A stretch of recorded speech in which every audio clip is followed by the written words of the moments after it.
Pedida a condenação das 5 pessoas que o STF começou a julgar pelo assassinato da ex-vereadora Marielle Franco e do motorista Anderson Gomes.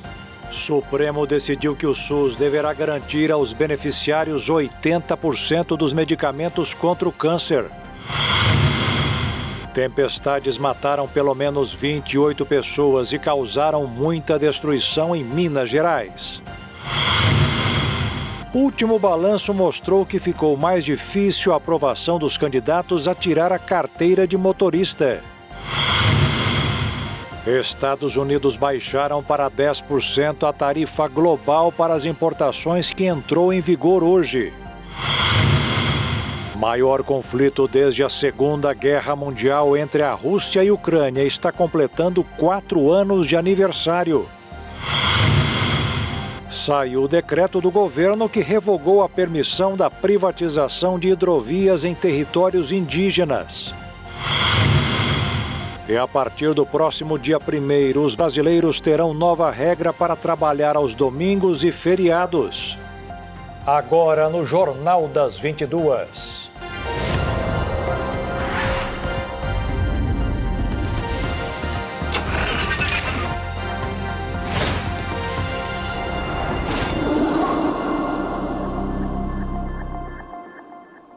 Olá, boa noite. A Procuradoria-Geral da República reiterou hoje o pedido de condenação dos 5 acusados pelas mortes da vereadora do PSOL, Marielle Franco, e do motorista Anderson Gomes. Entre eles, os irmãos Domingos e Chiquinho Brazão, acusados de encomendar os crimes. O julgamento deles começou hoje no Supremo Tribunal Federal. Vamos até Brasília falar com o repórter Bruno Tibério, que tem os detalhes sobre o andamento dos trabalhos. Boa noite, Bruno.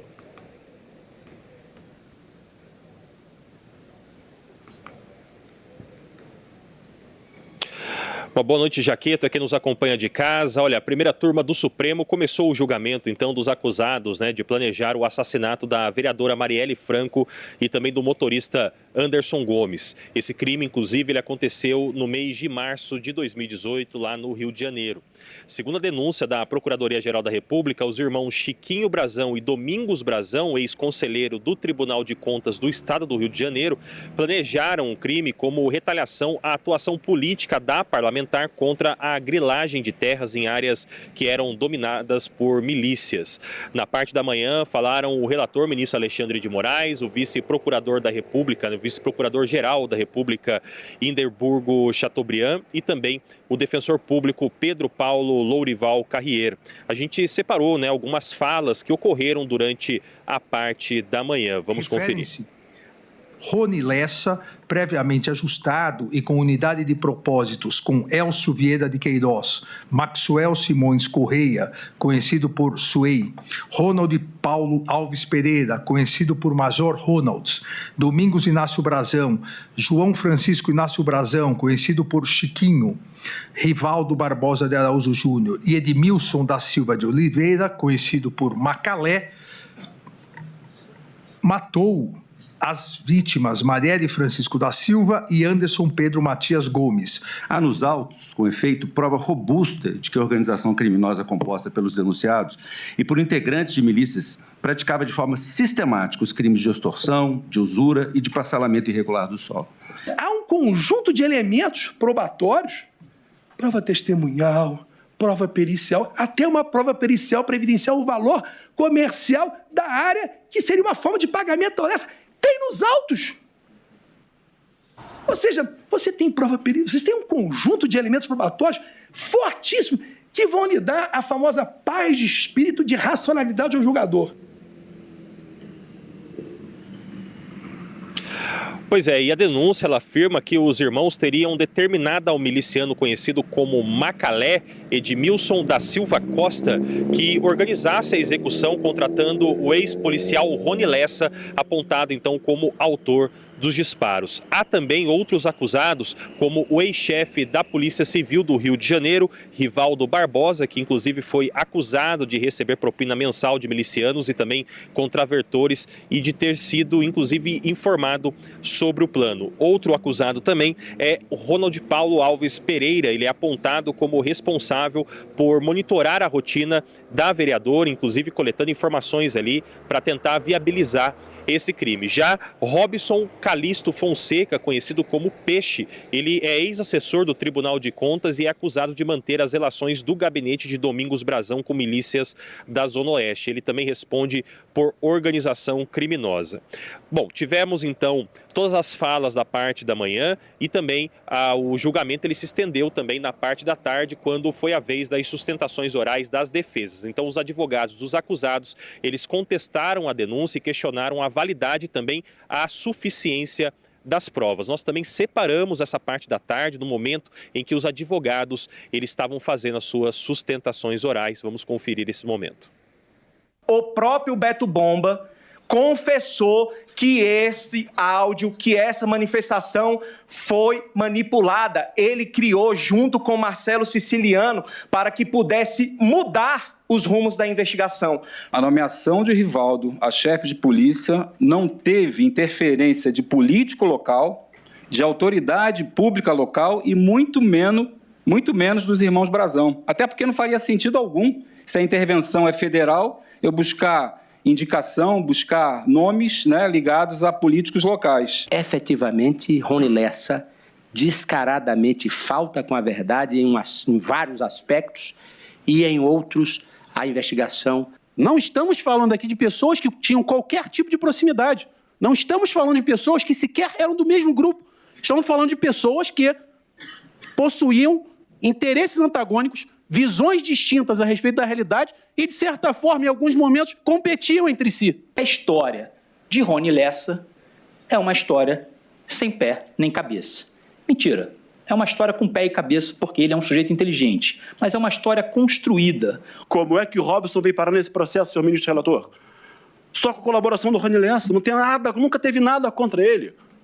Nem poderia, não figurou no inquérito policial.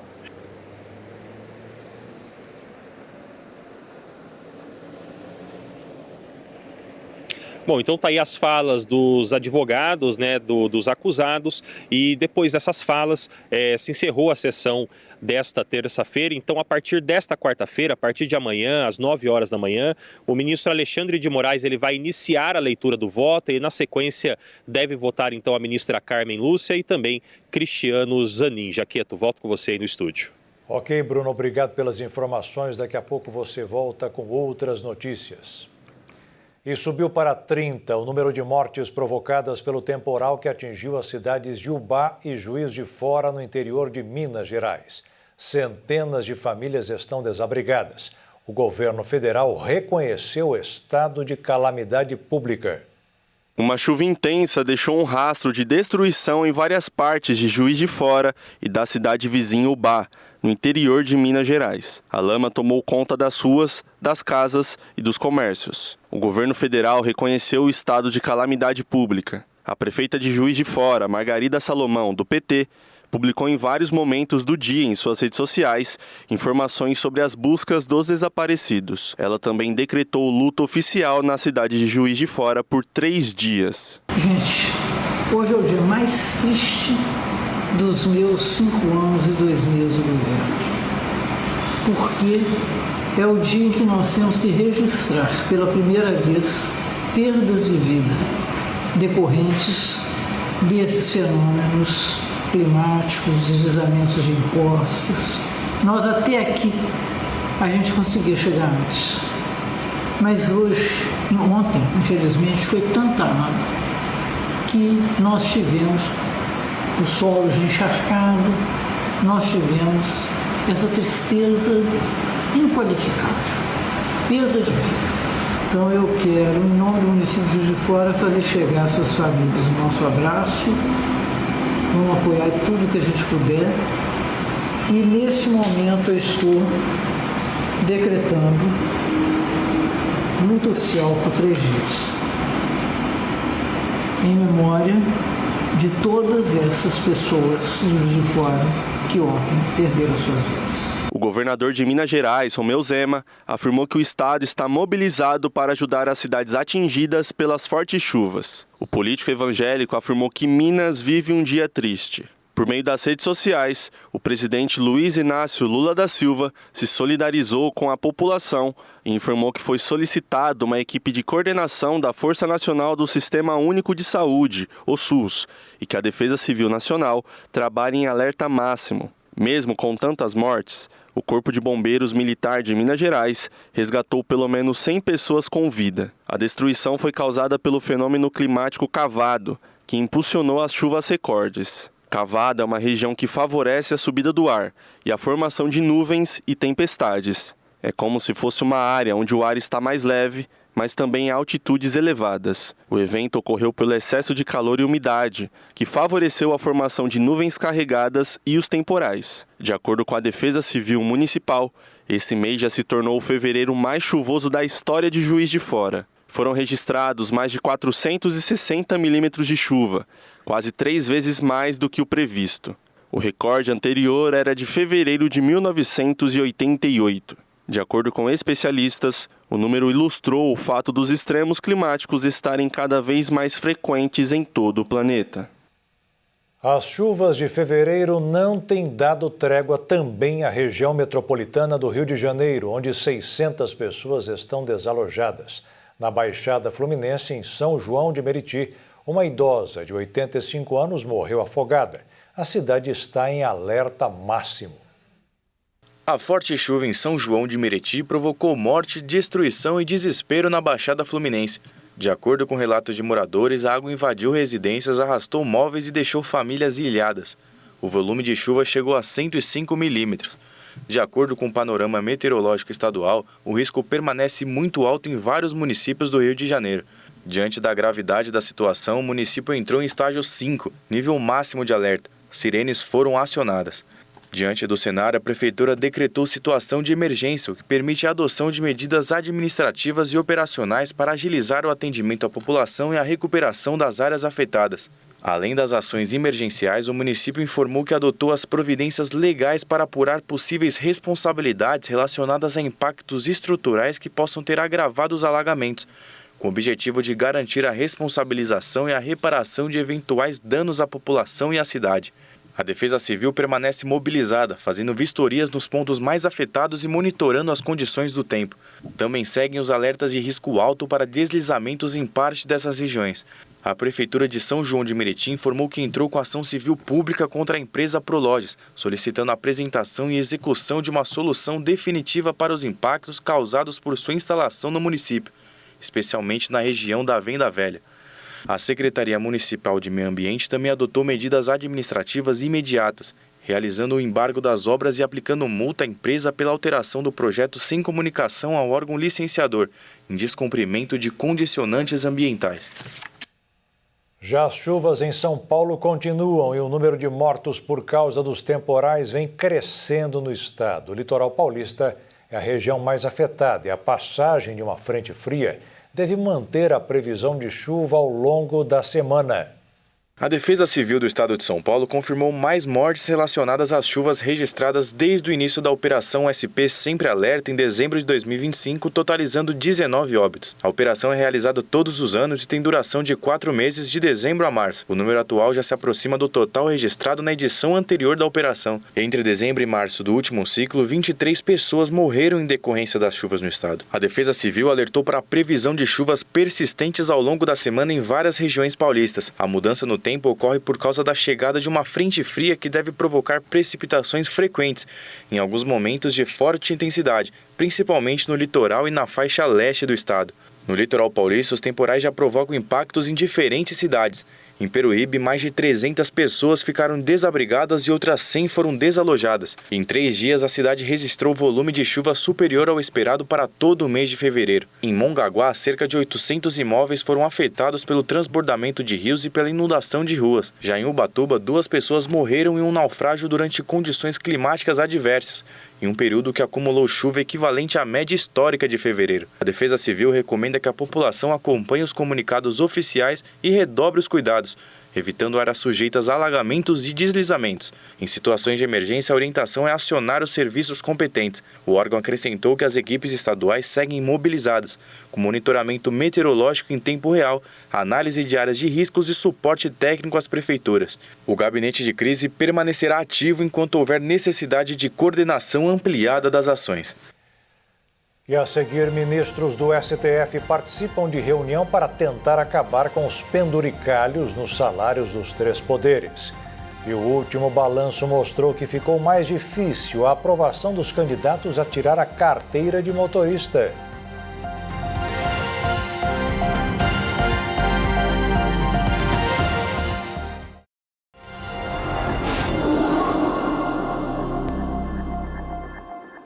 Ministros do Supremo Tribunal Federal participaram hoje de um café da manhã organizado pelo presidente do STF, Edson Fachin, com os presidentes da Câmara dos Deputados, Hugo Mota, e do Senado, Davi Alcolumbre, além do ministro Vital do Rego, do Tribunal de Contas da União.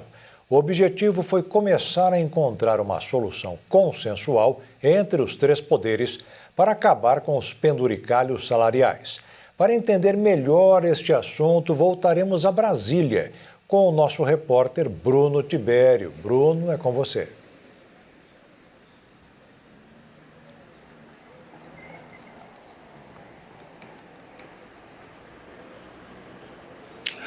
Pois é, Jaqueto, o ministro Gilmar Mendes, do Supremo, ele defendeu uma solução que seja consensual entre os três poderes para reorganizar o sistema, para tentar enfrentar aí os penduricalhos. Segundo o ministro, é necessário construir uma proposta que seja unificada, que respeite o teto constitucional, que hoje, inclusive, está fixada em R$ 46.366,19, sendo bem preciso, R$ 46.366,19. De acordo com o Gilmar Mendes, os salários dos juízes ficaram defasados com a inflação, mas o objetivo central é organizar o sistema e estabelecer ali critérios que sejam muito mais claros para evitar as distorções. O ministro ele participou de um café da manhã no Supremo com o presidente da Corte, Edson Fachin, além dos ministros Flávio Dino e Alexandre de Moraes, e também estiveram presentes o presidente da Câmara, Hugo Mota, e o presidente do Senado, Davi Alcolumbre,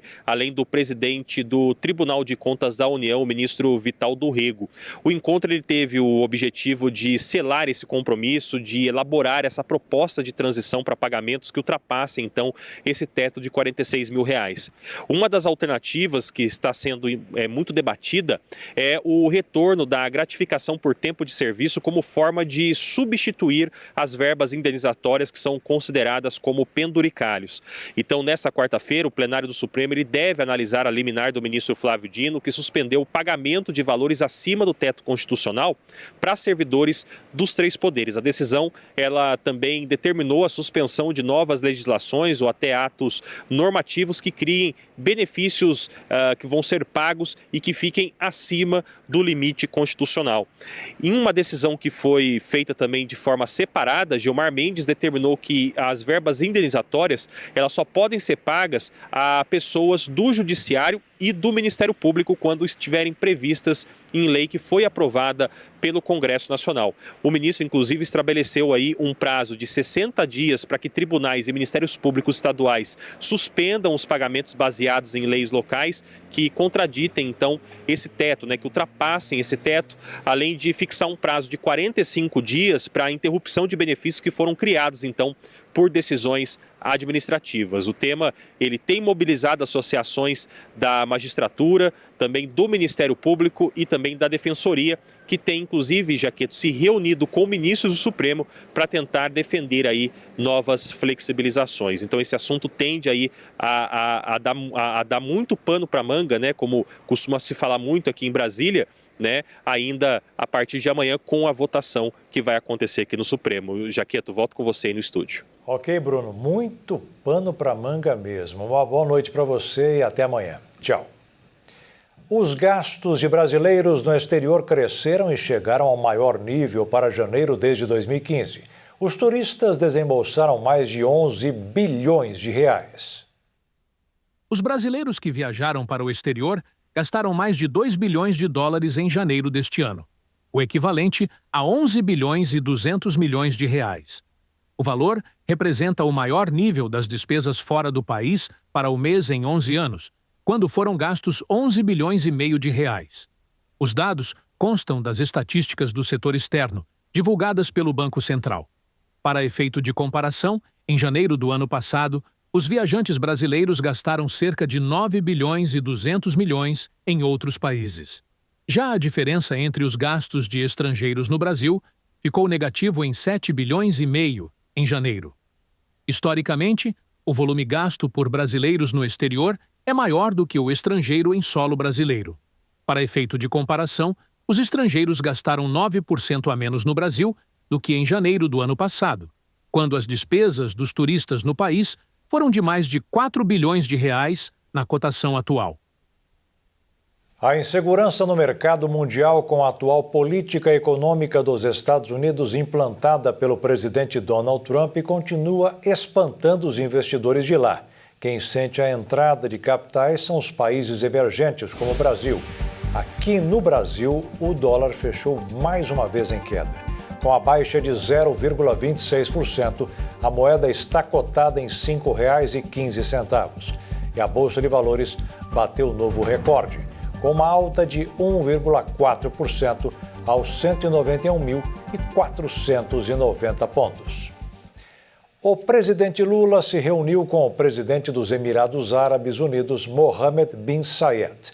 Em Abu Dhabi, os dois chefes de Estado reafirmaram a disposição de acelerar as negociações de um acordo comercial e de investimentos entre o Mercosul e o país árabe. O encontro integrou a visita de trabalho do presidente Luiz Inácio Lula da Silva aos Emirados Árabes Unidos, mas não estava previsto na agenda oficial anteriormente. O presidente aproveitou uma parada de abastecimento no retorno para o Brasil para realizar a reunião. Além das negociações comerciais, os presidentes discutiram o aprofundamento da cooperação bilateral, especialmente nas áreas de comércio e investimentos. Lula destacou a relevância da participação dos Emirados no Fundo Florestas Tropicais para Sempre, iniciativa apresentada durante a COP30, a Conferência do Clima da ONU, realizada em Belém em novembro do ano passado. O presidente brasileiro também convidou Mohammed bin Zayed a visitar o Brasil ainda em 2026. De acordo com informações do Planalto, o líder dos Emirados ressaltou que a parceria estratégica construída ao longo de mais de 5 décadas entre os dois países continua a se fortalecer. Brasil e Emirados têm avançado em uma agenda de cooperação, alinhada a prioridades comuns e a objetivos de longo prazo. Enquanto trabalha para concluir o acordo entre o Mercosul e a União Europeia, o bloco sul-americano também discute internamente a formalização de um tratado com os Emirados Árabes Unidos. A proposta em debate prevê a criação de uma parceria econômica com a redução de tarifas, a facilitação de investimentos e a ampliação do intercâmbio comercial entre o Mercosul e o país do Golfo. O Brasil já manifestou apoio ao avanço das negociações. Em novembro do ano passado, foi realizada a 4ª rodada de negociações entre as partes. A representação brasileira no Parlamento do Mercosul aprovou hoje o parecer sobre o acordo provisório de comércio com a União Europeia. Depois da decisão unânime, fica faltando a votação da Câmara e do Senado. Uma medida que tem os prós e contras, como destacou hoje o deputado Davi Soares. Tem algumas questões em relação ao tratado, eu sou a favor, novamente. Mas é importante dizer, 15 anos ou 30 anos é um tempo que eu considero um pouco longo. 30 anos atrás nós estávamos deixando de produzir carroças no Brasil, segundo a palavra do antigo senador e presidente Collor de Mello, para começar a dar uma modernizada. Olha quanto tempo se levou até hoje chegarmos aqui hoje a termos veículos de ponta. É verdade que o nosso estado, o estado de São Paulo, é o estado hoje motriz na indústria do Brasil, mas ainda assim estamos sofrendo. Se estamos sofrendo, vamos trazer um parceiro pesado para cá, parceiros, na verdade, são 27 estados, e que, obviamente, precisam a gente deliberar com muita calma. Eu creio que também que vamos ter que deliberar com muita calma em relação aos serviços, que vai ser bom para o Brasil. Por exemplo, a lei da cabotagem, que precisamos avançar. Porque, por exemplo, a indústria aérea europeia Está aí na ponta. Ryanair e tantas outras que poderiam estar no Brasil não vão vir, enquanto nós não fizermos o dever de casa aqui e não dermos condições dele vir. E vai ser bom para o mercado de turismo. Aqui Pernambuco, bem representado, sabe o quão importante o turismo e o Nordeste inteiro do Brasil. E também outros setores de serviços aéreos que são necessários, que se complementam à indústria aérea. Então são alguns cases que eu gostaria de colocarmos para uma reflexão, mas volto a dizer, União Brasil é favorável e aqui esse deputado representando a União Brasil manifesta-se favorável ao acordo, parabenizar o governo, parabenizar também eu como presidente da Frente Parlamentar Brasil-Coreia do Sul, sobre o acontecimento do acordo Brasil-Coreia do Sul, também de livre comércio que está sendo reiniciado pelo governo. Parabéns, precisa avançar, o Brasil ganha, a população do Brasil ganha. O governo da Argentina suspendeu as exportações de carne de frango. A medida foi tomada em consequência de um surto de gripe aviária em uma cidade a 120 quilômetros de Buenos Aires. O número não foi revelado, mas vários animais foram sacrificados. Segundo o comunicado feito à Organização Mundial de Saúde Animal, a medida de caráter temporário será suspensa apenas quando houver certeza da eliminação de risco aos consumidores. A taxa de reprovação aumentou no exame prático para quem quer tirar a carteira de motorista de automóveis. Uma situação que gerou dúvidas com relação às mudanças recentes para facilitar a vida de quem pretende sair às ruas com a habilitação. Um teste cada vez mais difícil, tirar a carteira de motorista. Virou uma prova de fogo para muitas pessoas. E é cada vez maior o número de candidatos reprovados na avaliação prática e teórica.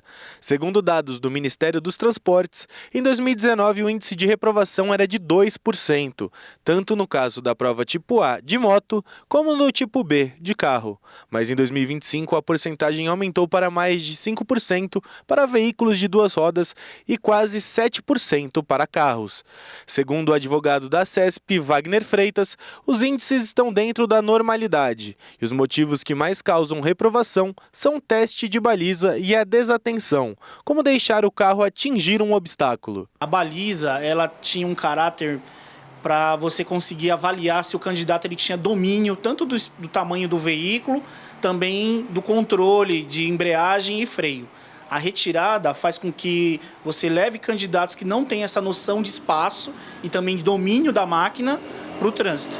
E o que vale frisar é que esse índice é de antes das novas mudanças da CNH, que agora permitem que os condutores não se preocupem mais com a baliza na hora do exame e que eles possam utilizar de carros de câmbio automático. Para o especialista, muitos condutores que tinham sido reprovados agora terão mais chances no exame. Porém, o risco é que alguns deles não estejam preparados para sair às ruas. A gente já está tendo esses reflexos, né? Já houve acidentes relacionados a essa flexibilização. A gente espera também um aumento no índice de mortes também, dado a elevação dos sinistros de trânsito que vão acontecer, posto que o Brasil já é um dos países que mais mata no trânsito. O Ministério dos Transportes, por sua vez, disse que não houve qualquer alteração promovida pela Senatran, a Secretaria Nacional de Trânsito, ou pelo Conselho Nacional de Trânsito, que tenha modificado critérios de avaliação ou diretrizes de aprovação nos exames práticos, e que o objetivo da mudança é flexibilizar e desburocratizar o acesso à CNH. E a seguir, o Supremo decidiu que o SUS deverá garantir aos beneficiários do SUS 80% dos medicamentos contra o câncer. E o maior conflito desde a Segunda Guerra Mundial entre a Rússia e a Ucrânia está completando 4 anos de aniversário.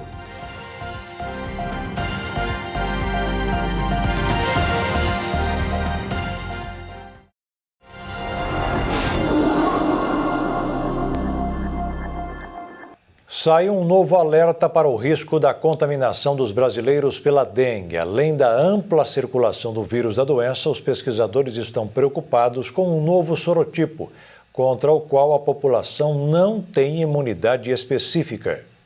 Uma proteção internacional aponta que o Brasil pode chegar a quase 1.800.000 casos prováveis de dengue em 2026. A estimativa faz parte de análises do projeto desenvolvido com a participação da Fundação Oswaldo Cruz e da Fundação Getúlio Vargas. O alerta reforça a preocupação de pesquisadores diante da manutenção da circulação viral e da aproximação de períodos mais quentes e chuvosos que favorecem a proliferação do mosquito transmissor. No Sudeste, o impacto tende a ser mais significativo, com destaque para o Rio de Janeiro. Embora o estado tenha registrado redução expressiva nos casos em 2025, cerca de 29 mil notificações após ultrapassar 300 mil em 2024, especialistas afirmam que o vírus continua ativo e encontra condições propícias para novos surtos. Pesquisadores ligados ao projeto avaliam que a ampla circulação do vírus, aliada às dificuldades persistentes no controle do Aedes aegypti, mantém elevado risco de transmissão. Outro ponto de atenção é o avanço do sorotipo 3 da dengue, que esteve ausente por longo período e agora encontra grande parte da população sem imunidade específica. Condições climáticas também pesam no cenário projetado. Temperaturas elevadas aceleram o ciclo de desenvolvimento do mosquito, enquanto chuvas frequentes ampliam a formação de criadouros em áreas urbanas. Essa combinação com o vírus já em circulação cria ambiente favorável ao aumento expressivo de casos e a possibilidade de novas ondas epidêmicas. Apesar do avanço da vacinação com a Qdenga disponível no país e aplicada no SUS prioritariamente em adolescentes de 10 a 14 anos, especialistas reforçam que a principal estratégia continua sendo a eliminação de focos de água parada. Pneus, vasos de plantas, caixas d'água destampadas, calhas e ralos descobertos estão entre os principais criadouros. O uso de repelente e a atenção aos sintomas, como febre alta, dor atrás dos olhos e dores musculares, também são medidas importantes para reduzir o impacto da doença nos próximos meses. Uma decisão do Supremo Tribunal Federal determinou que a União pague 80% do valor dos medicamentos para pessoas com câncer que procuram o SUS. A medida beneficia quem entrou na Justiça para garantir este direito. A homologação do acordo interfederativo feita na semana passada redefine o custeio de medicamentos oncológicos no Sistema Único de Saúde e fixa novas regras sobre qual ramo da justiça deve julgar ações envolvendo esses tratamentos. O percentual vale para ações ajuizadas até 10 de junho de 2024 e a mudança de competência valerá apenas para ações ajuizadas após 22 de outubro de 2025. Data de publicação da portaria que criou o AFIONCO.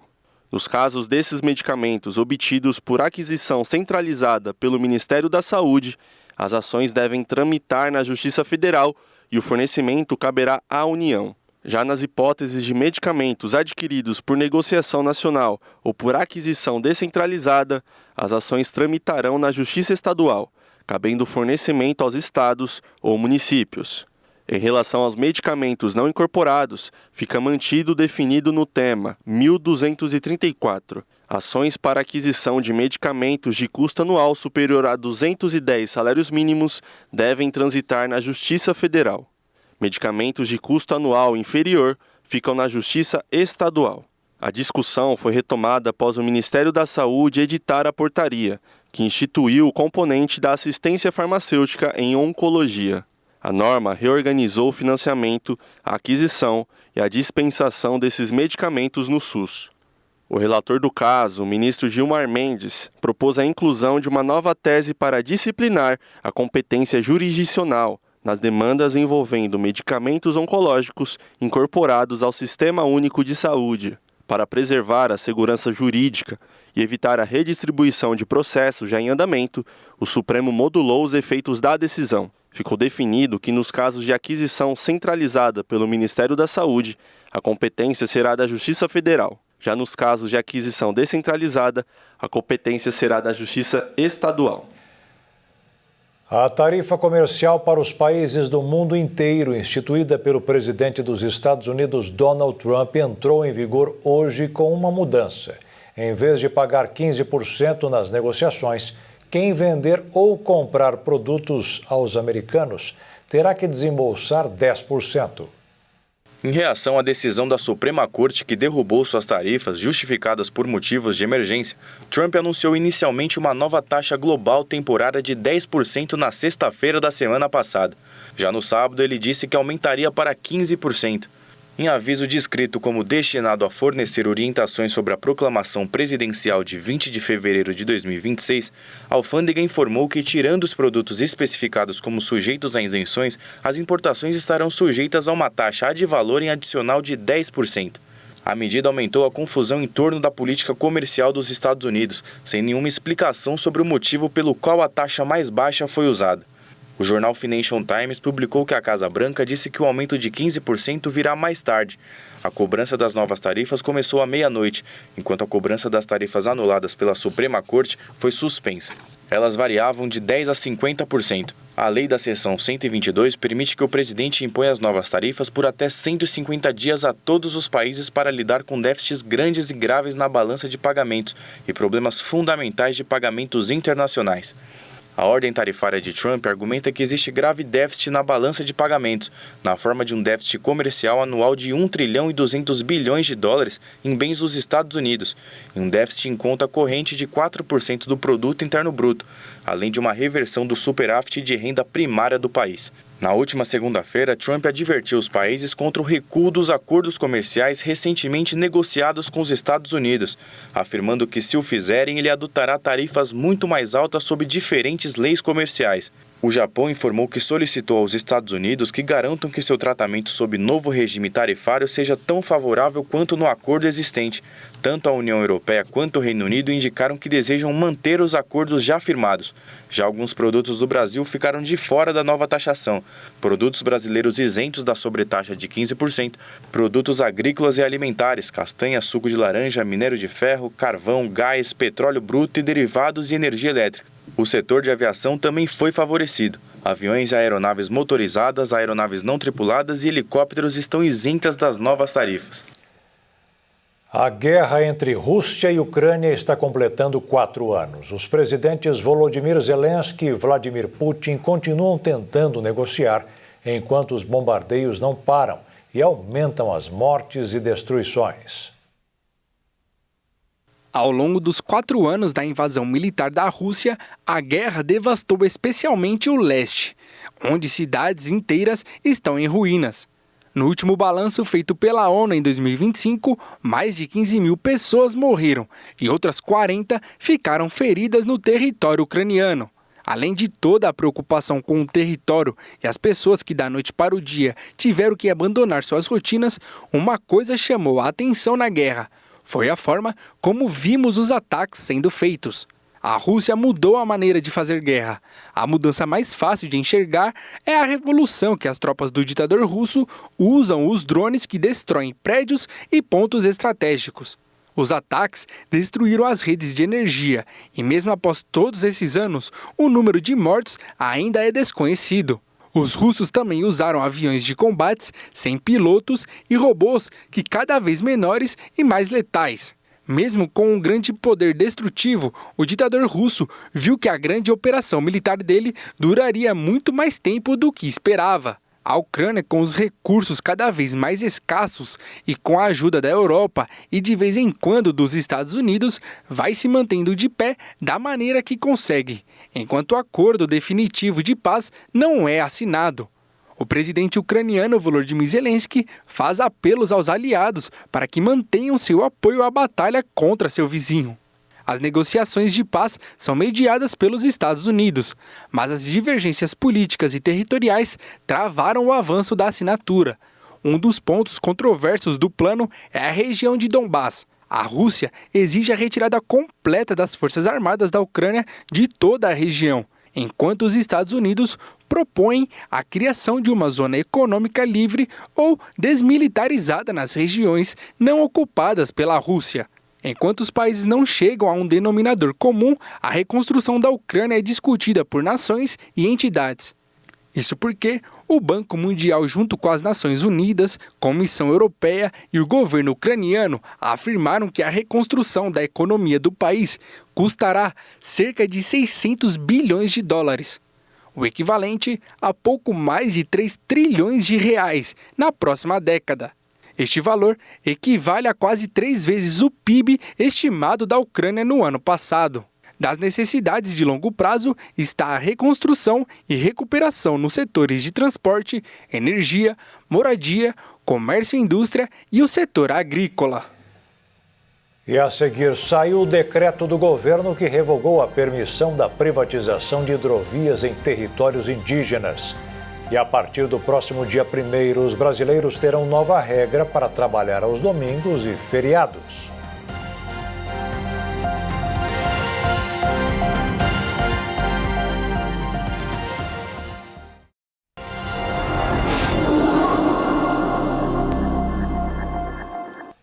Policiais federais fizeram hoje a Operação Fim de Fábula contra um esquema de uma organização criminosa que desviou mais de 100 milhões de reais. Entre eles está o funkeiro conhecido como MC Negão Original.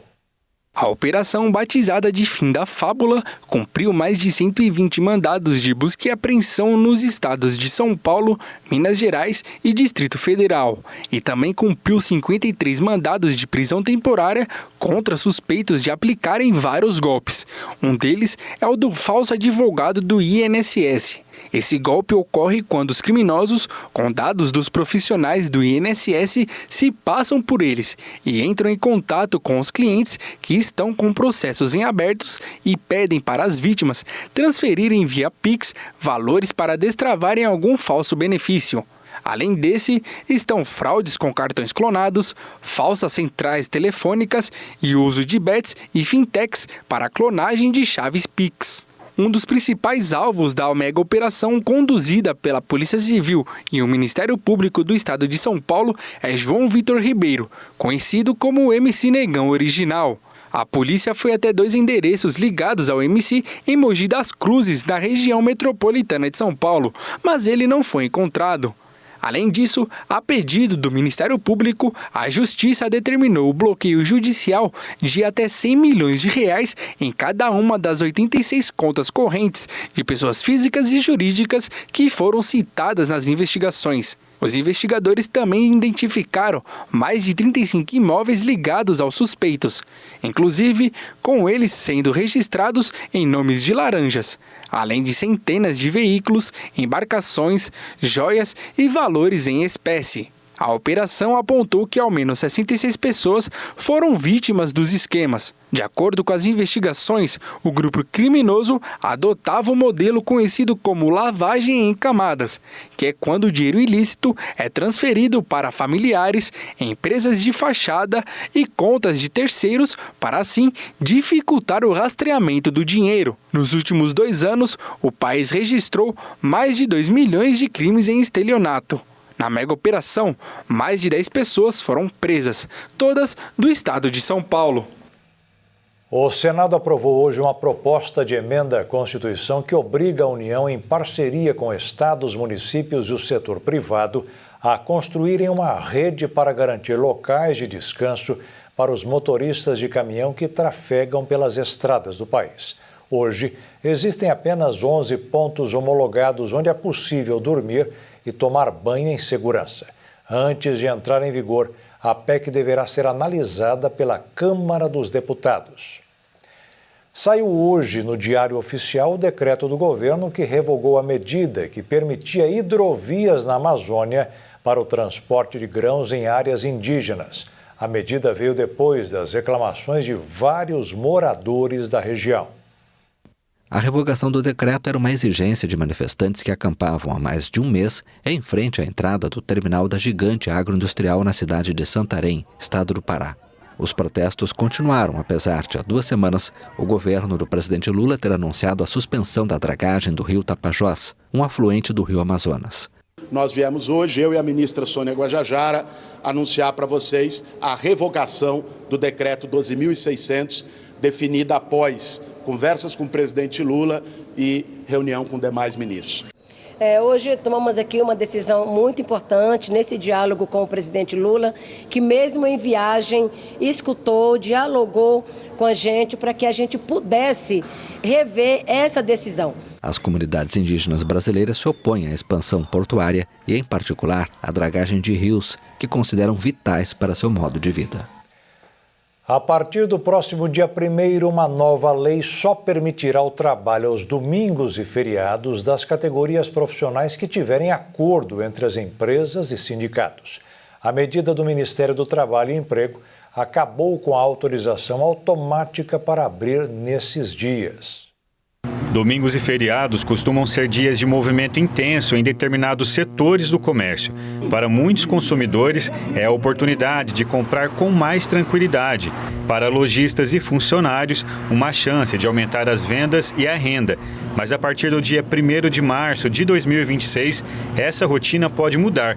Uma portaria do Ministério do Trabalho determina que o funcionamento do comércio nesses dias só poderá acontecer se houver acordo coletivo com o sindicato da categoria. O governo já vinha tentando, fazer essa implementação da portaria para proibir os trabalhos nos domingos e feriados, E aí só poderiam abrir nos domingos e feriados aquelas empresas que tiverem um acordo coletivo ou a convenção coletiva, entre os sindicatos, tanto laboral como patronal.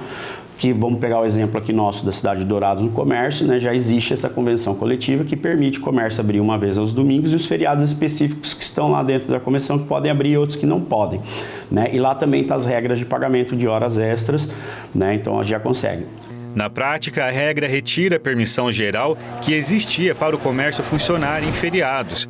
Agora, cada cidade ou setor precisará negociar condições específicas, como horários, compensações e pagamento aos trabalhadores. A medida afeta diretamente milhares de trabalhadores do comércio. Sem acordo coletivo firmado entre sindicatos e patrões, lojas e estabelecimentos comerciais não poderão funcionar aos domingos e feriados. Ou seja, a abertura deixa de ser automática e passa a depender de negociação formal. A maior preocupação está em setores que tradicionalmente costumam abrir aos domingos e feriados, mas que não possuem sindicato para representá-los, como as padarias, por exemplo. Padarias já por uma tradição normal aqui na nossa cidade de Dourados, por exemplo, acho que também em outras cidades, elas abrem aos domingos, as pessoas têm o hábito às vezes de tomar um café, comer um pão ali na padaria no domingo, por exemplo, ou num feriado, Então, essas categorias talvez sejam as mais prejudicadas. As demais, com essa portaria que já tem essa convenção coletiva, ou tem um acordo, empresas que já têm um acordo coletivo direto com os sindicatos, já não vão ter muito essa questão prejudicial. Mas a portaria em si, ela é para isso, é para falar assim, olha, as empresas não podem abrir nos domingos e feriados, a não ser que tenham convenções coletivas ou acordos coletivos. A legislação também prevê que, quando houver autorização para trabalhar, o empregado deverá receber compensação definida em acordo coletivo, que pode ser folga em outro dia ou pagamento adicional. A gente aguardava por essa portaria já há tempo, ela foi protelada, foi adiada algumas vezes, até por força política da classe patronal. Mas felizmente vai entrar em vigor agora em março, mas para a classe comerciária hoje, nós já temos definido o trabalho até a data base nossa, que é novembro. Então ela é positiva porque chega em novembro nós vamos ter um poder maior de força para poder discutir isso com a classe patronal. Mas o comerciário ele já está protegido com a convenção coletiva e nesse período ainda vai estar valendo essa legislação e a convenção que está em vigor. E o trabalho no feriado, o trabalho no domingo, ele já é remunerado e ele já tem também as condições ali estabelecidas dentro da convenção coletiva. O Sindicato dos Empregados no Comércio de Dourados vê a portaria de forma positiva, gerando valorização aos profissionais. Isso é uma valorização para o trabalhador através das suas entidades representativas, dos sindicatos. Os sindicatos eles podem, nesse momento, ter um poder de força muito maior e trazendo a categoria para discutir condições de trabalho nos dias de feriado e nos domingos, para poder estar trazendo aí benefício o trabalhador, na medida do possível, ele descansar. E quando ele não estiver descansando, ele está tendo uma remuneração melhor que aquela que a gente tem negociado até o momento. A portaria, que já havia sido prorrogada, passa a valer em março de 2026. Até lá, o funcionamento segue como está hoje. Especialistas recomendam que empresas e trabalhadores procurem seus sindicatos ou o Ministério do Trabalho para entender como a mudança será aplicada em cada caso. O objetivo, segundo o governo, é fortalecer a negociação coletiva e garantir segurança jurídica para todos os envolvidos.